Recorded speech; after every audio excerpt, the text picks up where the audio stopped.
عنده. وحرامات شك واحد يتابع ويشجع المنتخب العراقي مريض، والله مريض وكل ذوق ما عنده. وحرامات تقول عليه بشر. تحرق باعصابك على شنو؟ على شنو؟ على اليمن، على اليمن لا مدرب براسه حظ، لا لواعيب براسهم حظ، الكل لا حد يقول لي فلان لعب زين، الكل بدون استثناء.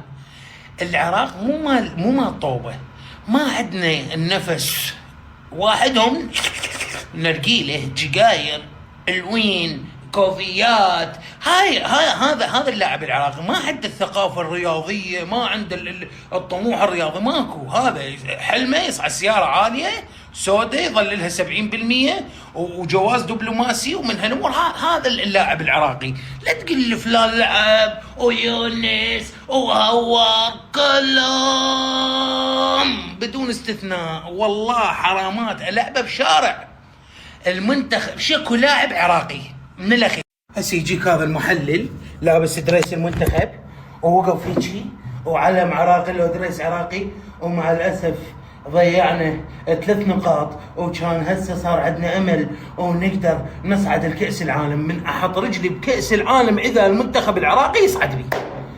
منتخبات عليها الاعتماد، تدريبات، لياقه، احنا كلها ما عندنا باي شاي ذاك اليوم ترند مسوي زين،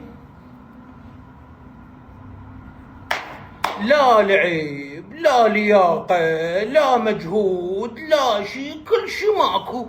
الله وكيلك محمد كفيلك، والله لا يحبني، والله كون يموعني بتيزاب اذا فد يوم اشجع المنتخب العراقي. اخير لعبه شجعت المنتخب العراقي يمكن 2014، ويا رب كون لعباته كلهن خساره وما يشم ريحه التعادل ولا يقول جول ولا يشوف التوفيق من.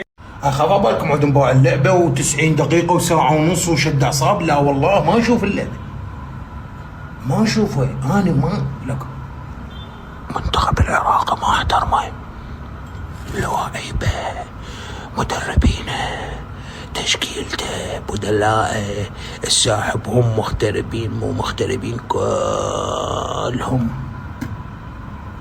ما بالهم، ما باول منتخب عراقي وهالسوالف وطنيه وجيبه ووديه. واليوم لعبه المنتخب ويا الله وندعي وخابر امي هلو يمه المنتخب. لا ما عندي هاي السالفه ابد، ما بالهم. حرامات.